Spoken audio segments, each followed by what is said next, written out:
Aleluia. Glória a Deus. Paz do Senhor, meus irmãos. Amém. Oremos. Amém. Aleluia. Glória a Deus. Aleluia, Jesus. Deus de glória, Deus de maravilha. Pai amado, querido e eterno. Deus, em nome de Jesus, ó Pai, está a tua igreja. A sua palavra, meu Pai, nos ensina, meu Pai, que nos fala de Jesus, a diferença entre justas e virtudes ao espírito. E há, meu Pai, perceber, meu Pai, especialmente, meu Pai, que o Senhor, meu Pai, precisa entender, meu Pai, responsável, meu Pai, no conhecimento, que clamo, meu Pai, diante de Ti, ó Pai, diante, meu Pai, da congregação do Senhor.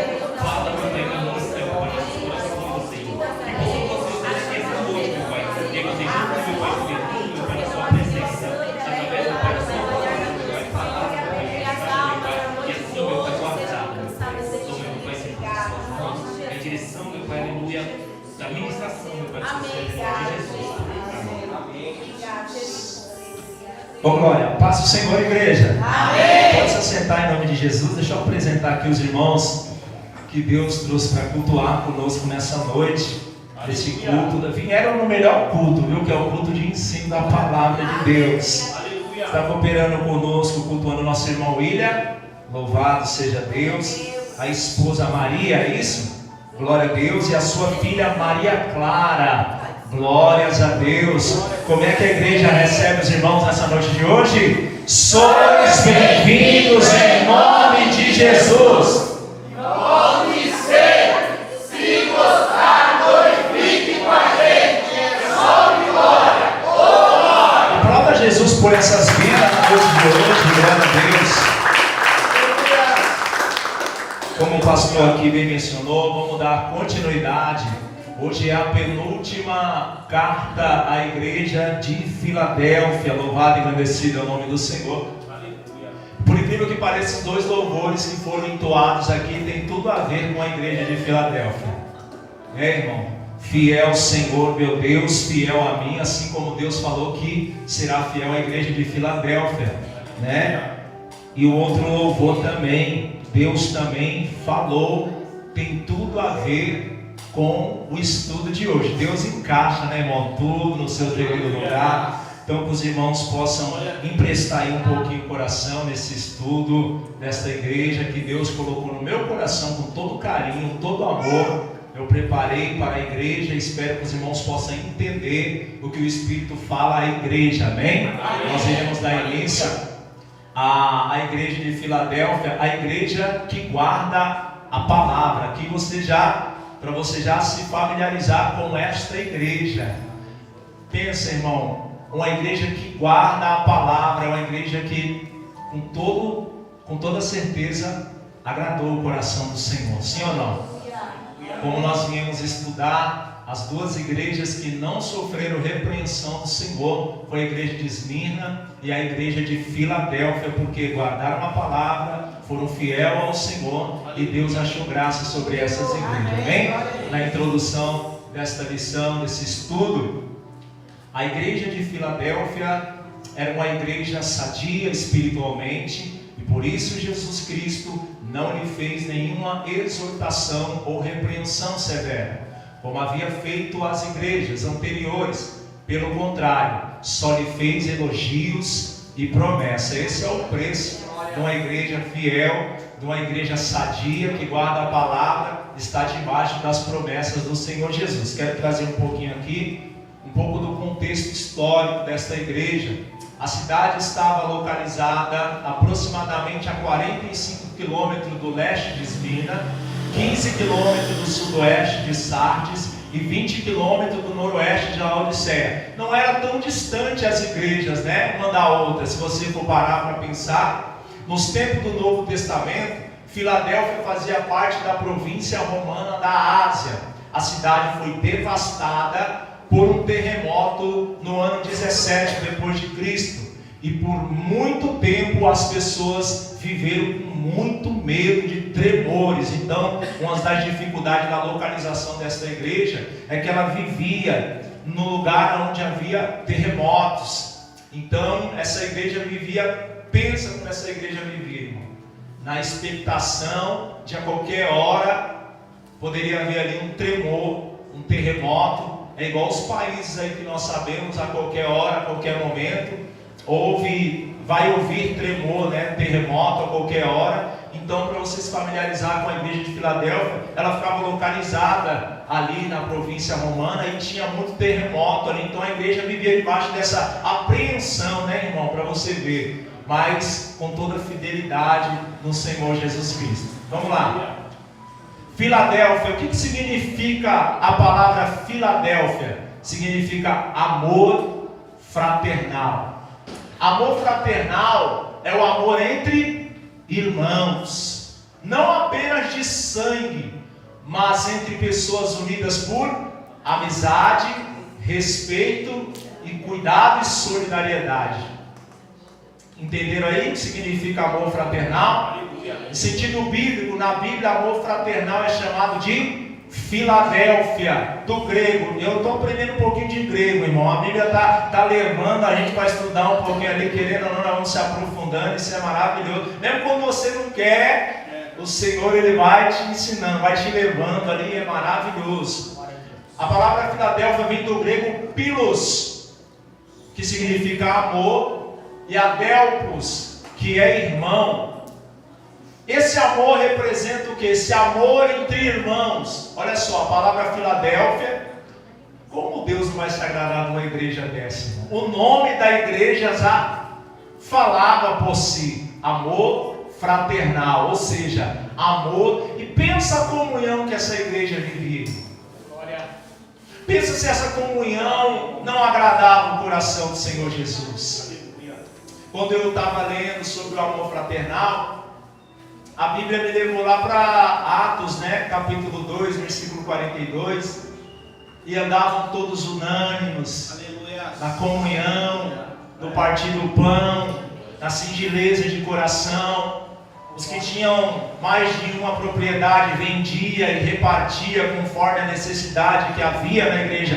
Pense, irmão, que coisa maravilhosa. E entre eles não havia necessidade. E eles se alegravam na presença do Senhor Jesus. E para ser mais legal ainda, e era acrescentado na igreja as almas que havia de ser. Irmão, não tem como uma igreja que anda no amor fraternal, não tem como uma igreja que anda na comunhão, Deus não trazer as almas para dentro. Porque o pastor Silas falou comigo uma vez: pastor, como que o Senhor identifica o crescimento da igreja? E muitos acham que o crescimento da igreja é identificado pela casa cheia, né? A igreja está crescendo, irmão. Tem 2, tem 3, tem 4 congregações, está cheia. O pastor me ensinou esses dias que quando a gente identifica um crescimento da igreja, é quando a igreja começa a servir a comunidade. É quando a comunidade começa a ver a igreja como um lugar de refúgio, um lugar que eles possam buscar a direção, um lugar que eles possam buscar a segurança. E eu creio que esta igreja vai agradar o coração do Senhor, e nós iremos servir a comunidade, e nós iremos ganhar almas para Cristo, porque eu creio que esse amor fraternal, ele se encontra dentro desta igreja para a honra e glória do Senhor Jesus. Isso é maravilhoso, irmão. E essa palavra Filadélfia, esse amor entre os irmãos, representa o que? Cuidado uns com os outros, ajudar sem esperar nada em troca. Isso é maravilhoso, irmão. Perdão entre os irmãos, perdoar, tratar o próximo como parte da família. Isso aqui é muito forte. A palavra de hoje é chorar com os que choram, se alegrar com os que se alegram, né? Quando você está em comunhão com o seu irmão, a dor do irmão também te atinge.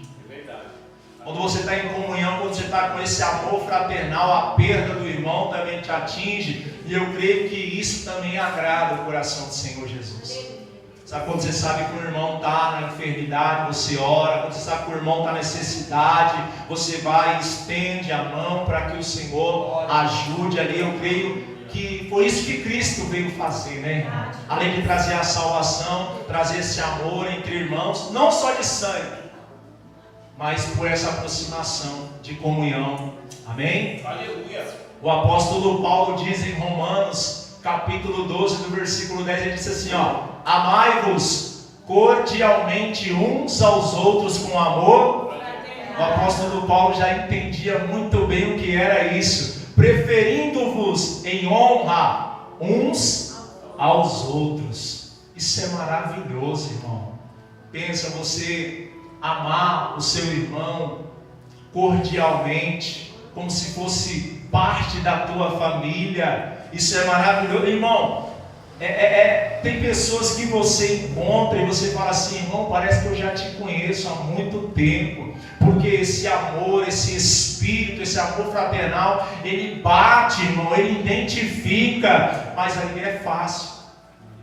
Muitas das vezes o amor fraternal ele tem que ter exercido por quem está mais distante, porque muitas das vezes quem não tem muita comunhão contigo, porque amar só aquele que nos faz bem, ter a comunhão só com aquele que fala bem, que pode fazer algo, eu creio que não agrada a Deus. Eu creio que esse amor fraternal ele se estende de uma forma mais poderosa quando a gente quer trazer para perto aquele que está querendo se distanciar, né? Porque eu dar um presente para a irmã Elisete porque ela tem condição de me presentear no meu aniversário é fácil. Eu vou presentear o irmão Marcelo porque eu sei que o irmão Marcelo ele tem emprego e quando ele receber ele vai me dar um presente. Então eu quero que esse amor fraternal ele rompe essa barreira, sabe?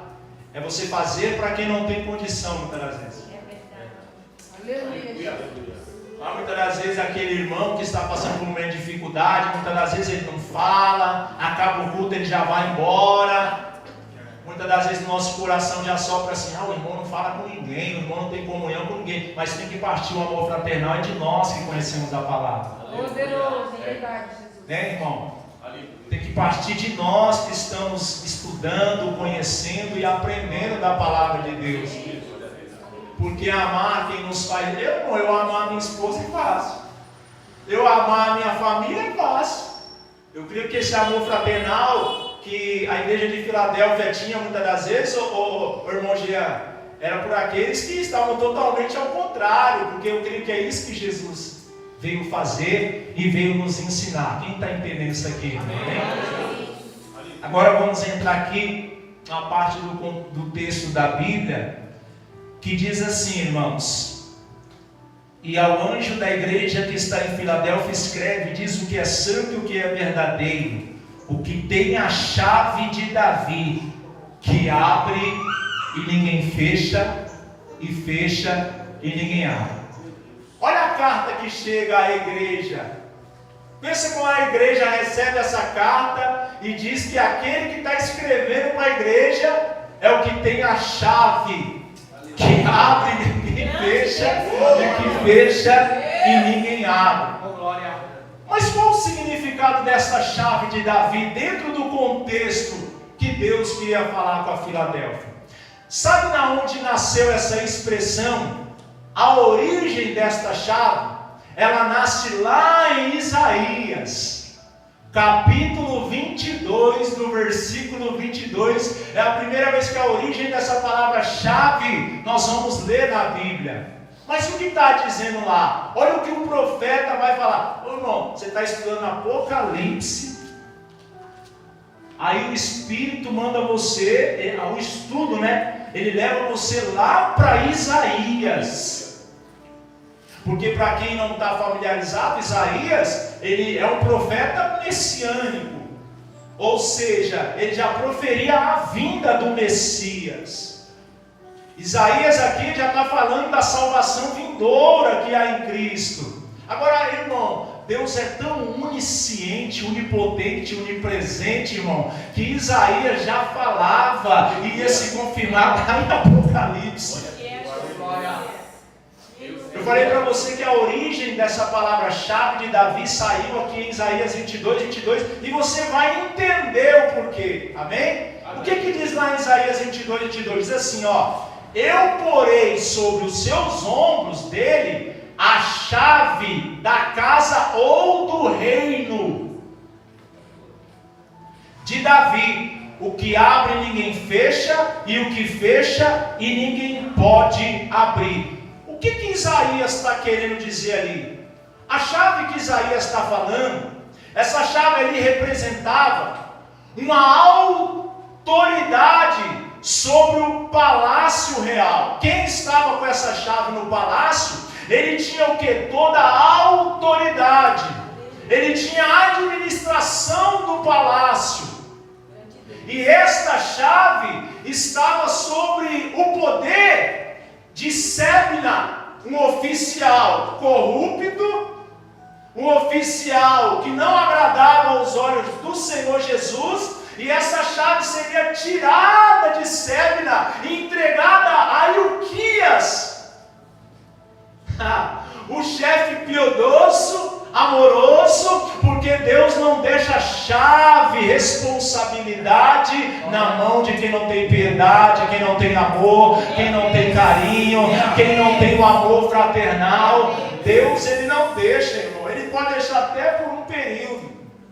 Então a origem dessa chave começa ali. Deus está o quê? Tirando a chave da mão de Sebna e colocando na mão de Ilquias, ou seja, um servo fiel, prudente. E essa chave, quem possuía, tinha acesso, controle e poder. Oh, você está entendendo a origem da chave aqui, irmão?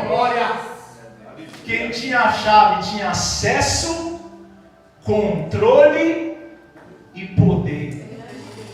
Então, a expressão ele tem a chave que abre ninguém fecha, e que fecha ninguém abre, nasceu lá em Isaías 22. Isso é tremendo, isso é maravilhoso, irmão, para a honra e glória do Senhor Jesus. Você entendeu o contexto da chave? Estava sendo tirada de Sebna e colocada na mão de Ilquias, sim ou não? Mas também ali já se fazia uma representação de quem? Da chave da chave. Cristo é a chave, soberania, autoridade, governo e poder, irmão. Por ele ser um profeta messiânico, ali tem o contexto da chave do palácio, mas já estava sendo direcionada para Cristo, que já teria o poder, a soberania, a autoridade, o governo sobre as tuas mãos. Ali, Isaías está falando do palácio físico, sim ou não? Da casa física, mas já está mencionando daquele que teria a chave do palácio celestial. Oh glórias! Oh glórias! Oh glórias!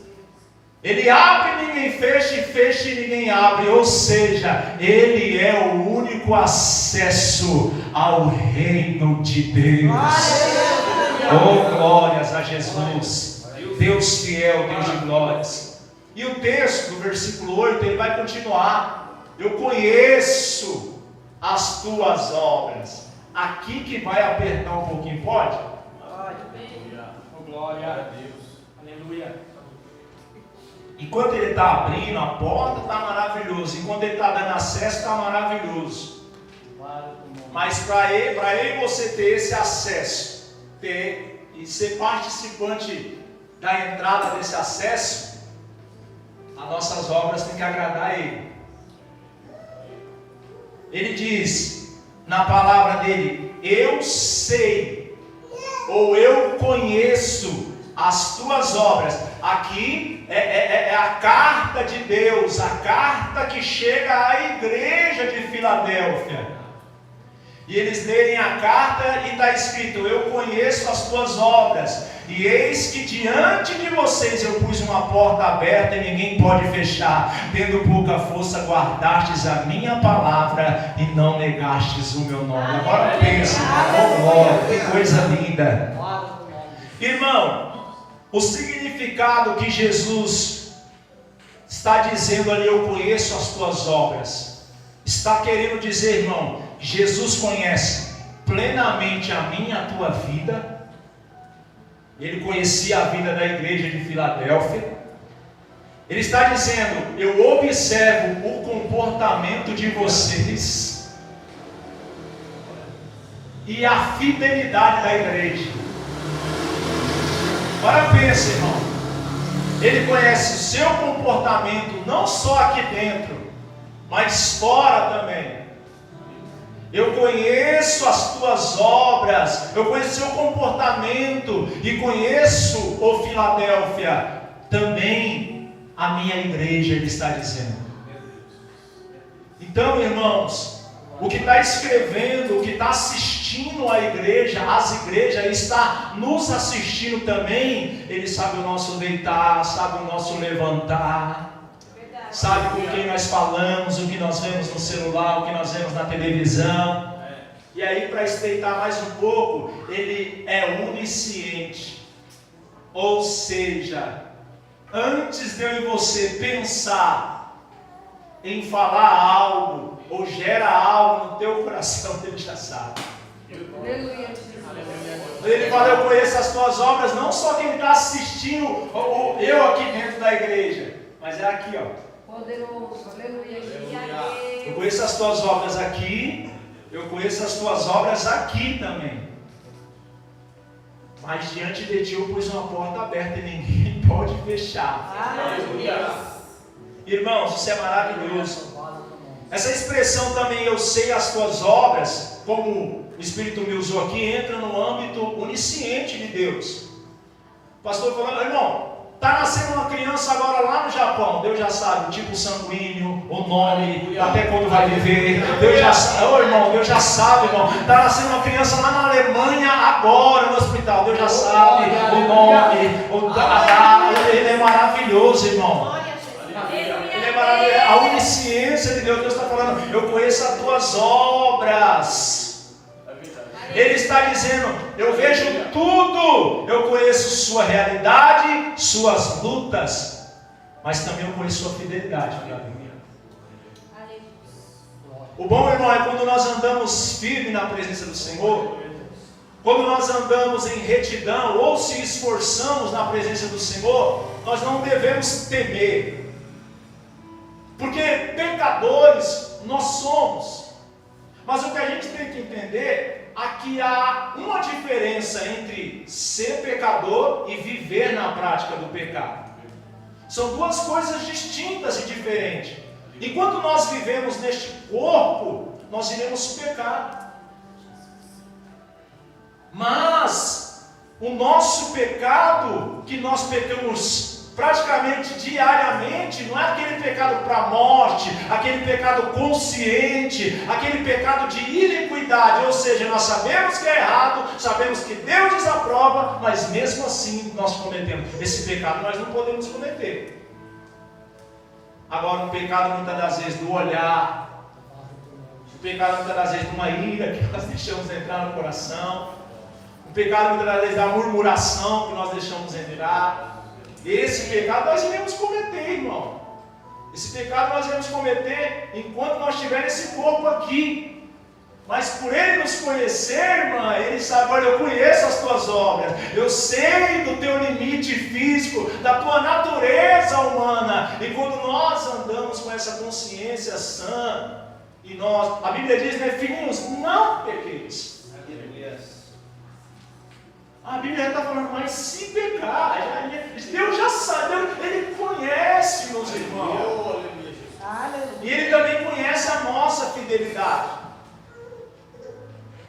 É uma promessa de avanço ministerial, de ação divina, sem impedimento humano. Quando Ele fala, eu pus uma porta aberta e ninguém pode fechar, ali já está representando uma promessa do Senhor na minha e na tua vida. Uma igreja, uma porta aberta que sempre permanecerá aberta para uma igreja que permanecer fiel. Essa porta não será fechada mais, a não ser que eu e você mesmo feche essa porta. Ele está dizendo, eu pus uma porta aberta, eu conheço tuas fraquezas, conheço a tua luta, mas também conheço a tua fidelidade. Conheço o momento que você entra dentro do teu quarto, conheço o momento que você está no teu trabalho, e nós fazemos como a Bíblia diz, oramos sem cessar. Porque se nós não orarmos sem cessar, irmão, nós estamos perdidos. O que é orar sem cessar?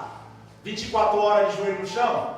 Não dá, não podemos. Mas é com a mente ligada no Senhor. É com o pensamento ligado no Senhor, se for possível, a maior parte do tempo, irmão. E se orar sem cessar, é estar trabalhando e com a mente no Senhor, agradecendo, aleluia, sendo grato ao Senhor, orando muitas das vezes, pensando no culto da noite, pensando nos propósitos espirituais. Esse é o orar sem cessar que Deus, Ele nos promete, amém? Aleluia. Glórias a Deus. E ainda no nosso versículo 8, que ele diz, que ele pôs uma porta aberta. Isso é maravilhoso, irmão. Principalmente essa porta simboliza a oportunidade dada. Irmão, eu estava lendo, a Bíblia não fala de portas, tá? Não fala de portas, é porta. Ela não fala no plural, é porta.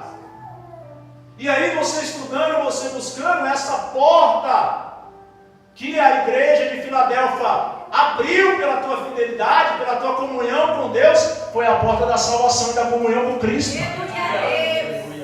Principalmente essa porta simboliza a oportunidade dada por Deus através do seu Filho Jesus Cristo. Que ninguém pode impedir o caminho que permite o avanço espiritual e a salvação pela porta Jesus Cristo. Alguém pode ler para mim João capítulo 10, do 7 ao 9, o que essa porta, a igreja de Filadélfia, quem é essa porta? Isso é maravilhoso, irmão. Glória a Deus. Enquanto você lê aqui, eu vou tomar uma água.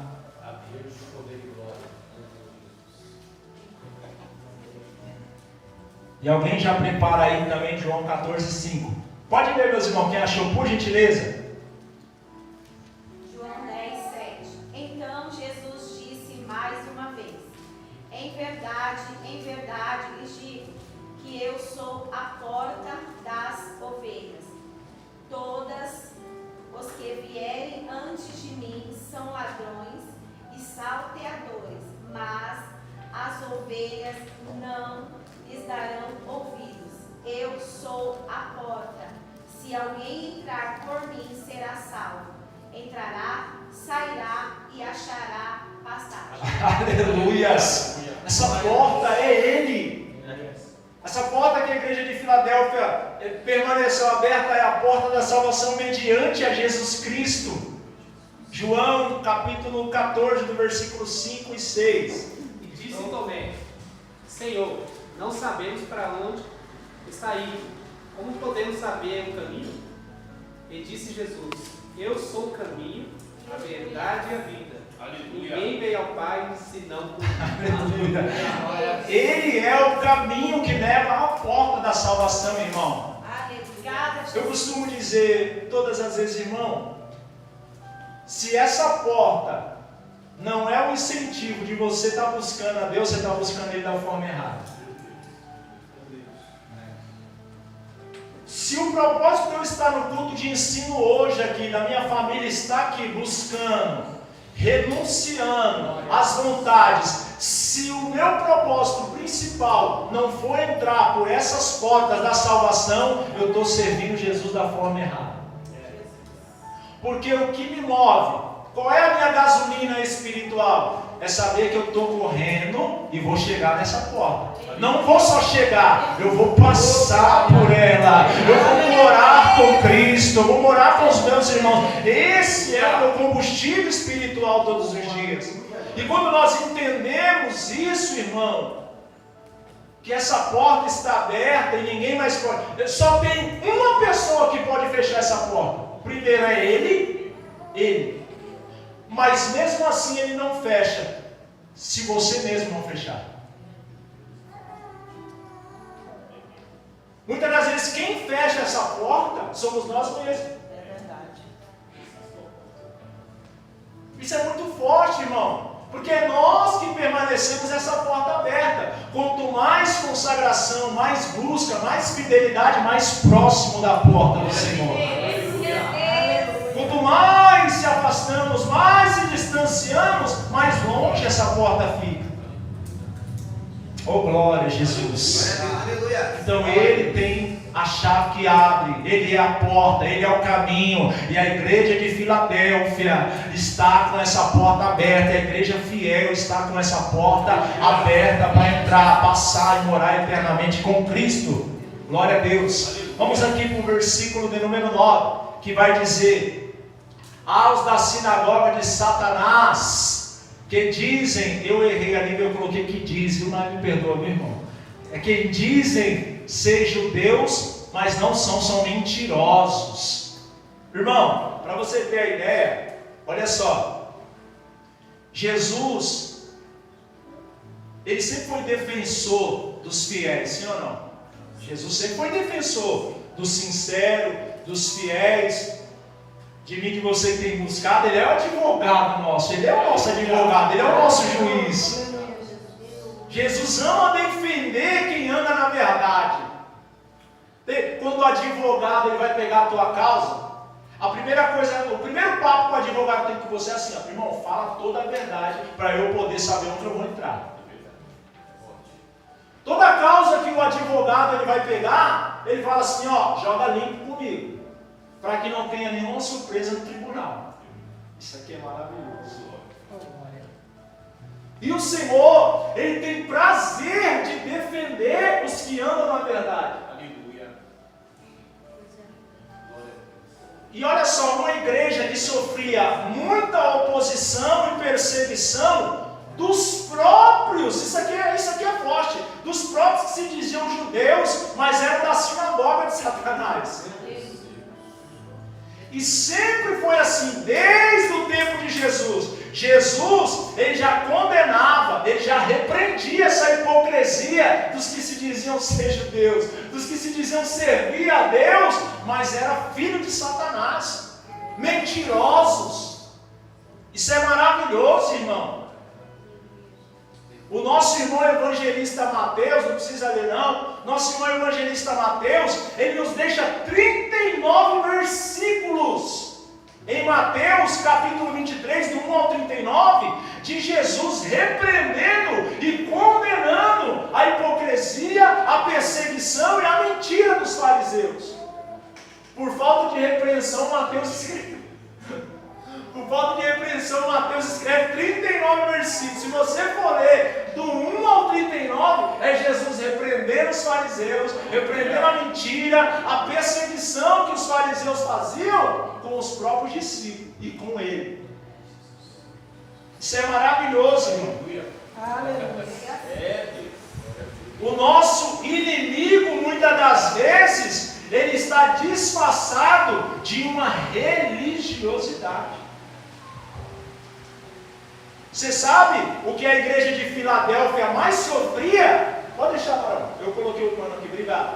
O que a igreja de Filadélfia e Manizete mais sofria não era a perseguição de quem era mundano. O que a igreja de Filadélfia mais sofria era a perseguição religiosa dos que se diziam.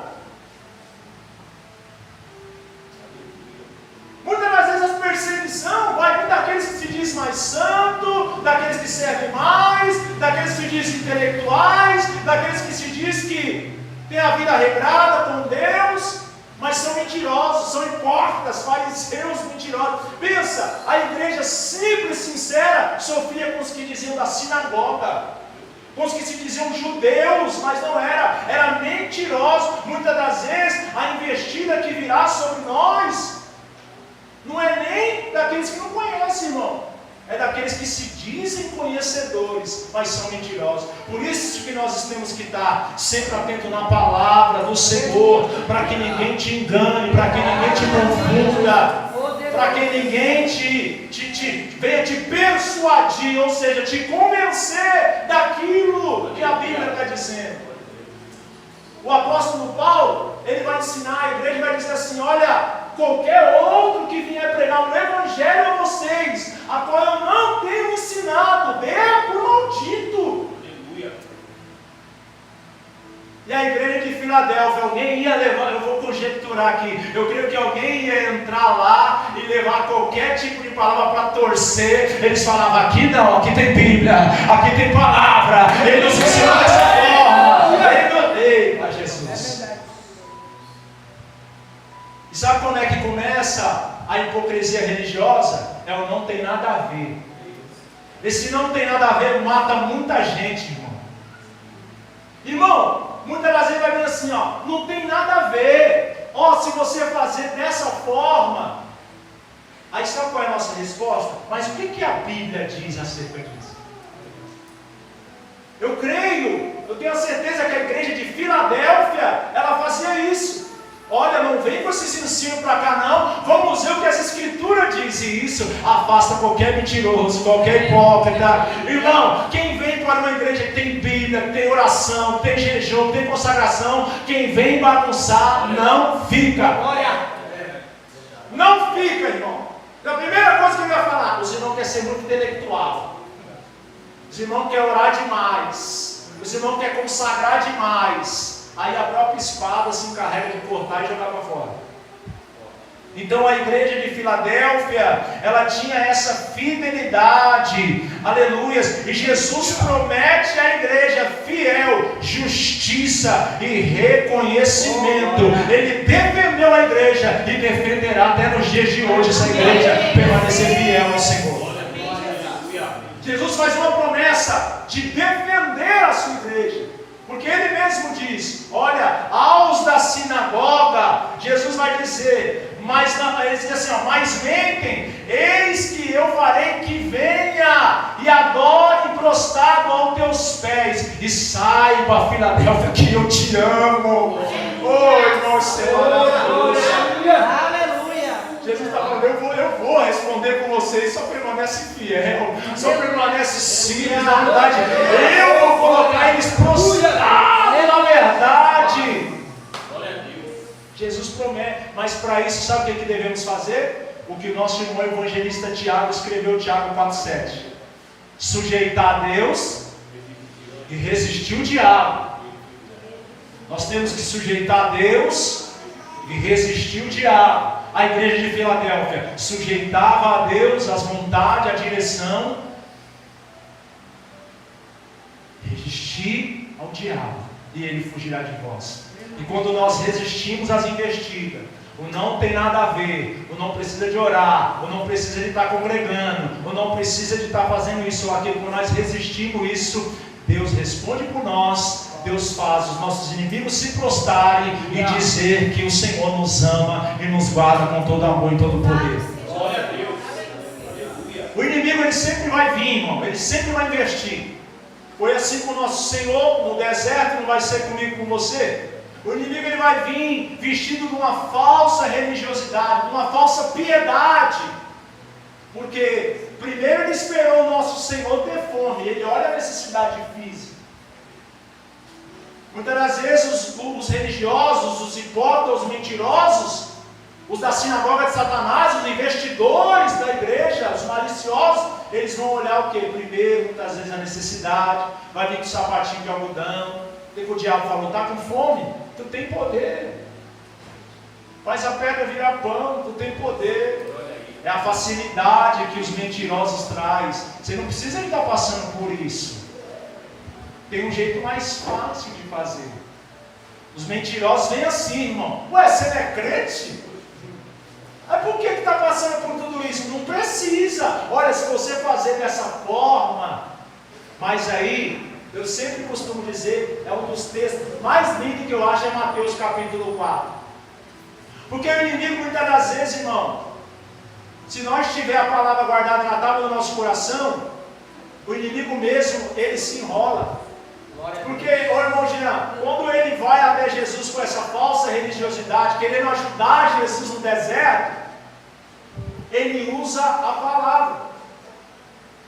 Está com fome? Transforma a pedra em pão.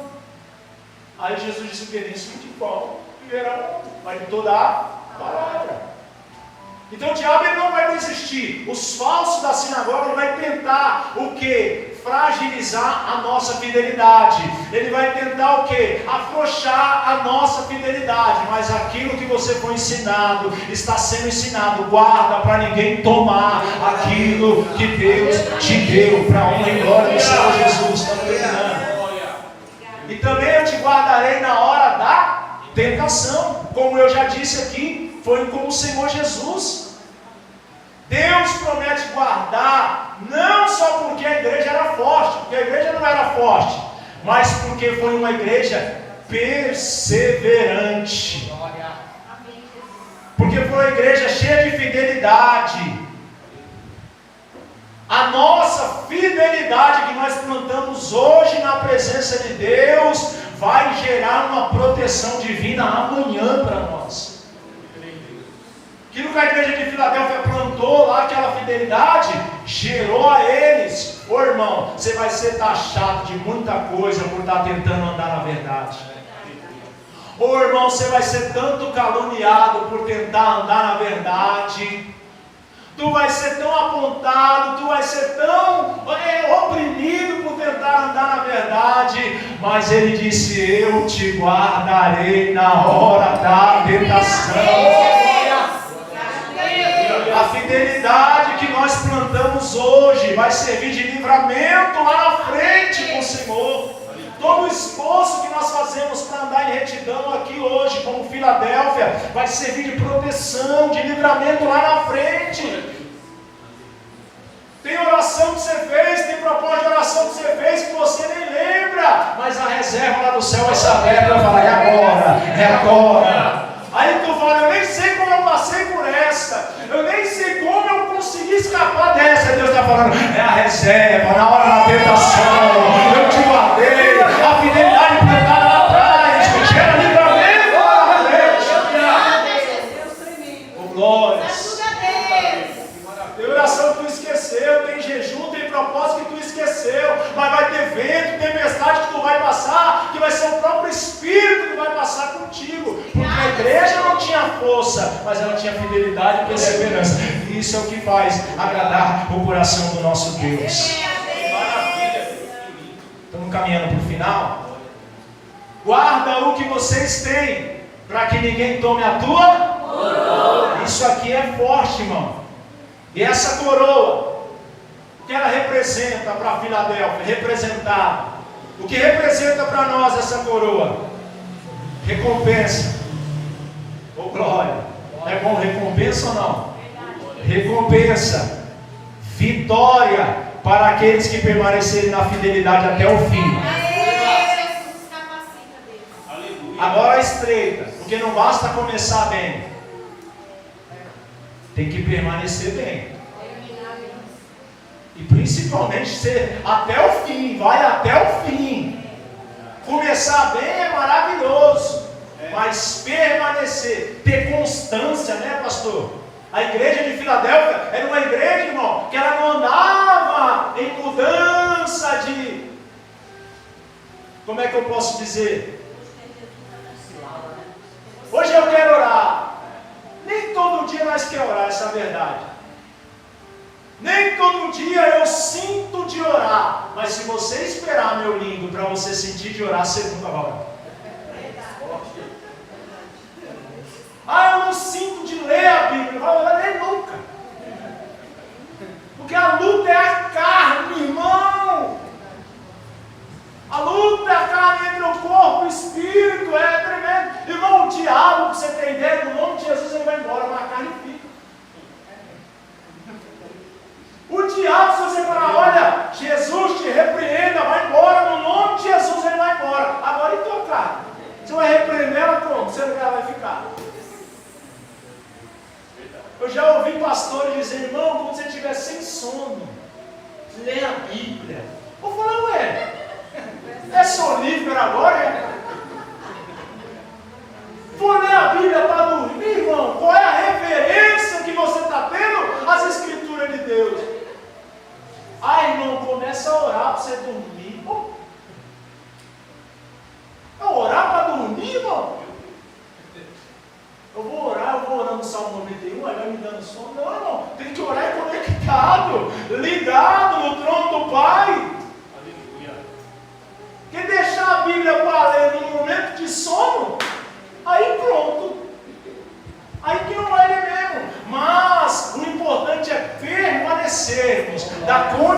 identidade naquilo que Deus prometeu na minha e na tua vida. Amém, meus irmãos? Amém. Verso 12. Grande promessa aos vencedores. Essa grande promessa aos vencedores. A Bíblia diz: farei coluna no templo, aleluias, do meu Deus. Você sabe o que significa isso, irmão? Farei coluna no templo do meu Deus. Sabe o que isso significa no estudo? Que Deus está falando para Filadélfia, que fará deles coluna no templo de Deus. Essa coluna significa uma estabilidade eterna na glória de Deus, irmão. Glória a Deus, aleluia. Irmão, a recompensa, a grande promessa aos vencedores, eu farei coluna de vocês no templo do meu Deus, ou seja, vocês estarão estabilizados eternamente na minha. Isso me alegra, igreja. Aleluia. Darei para vocês o nome do meu Deus, ou seja, teremos uma identidade glorificada. Glória a Deus, aleluia. Poderoso, aleluia. Colocarei em vocês um novo nome, o nome do meu Deus. Nós teremos outra identidade. Isso é recompensa da igreja fiel ao Senhor. Aleluia. Quem for fiel aqui na terra será honrado na onde? Na eternidade, no céu, irmão. Isso é maravilhoso. Isso é tremendo.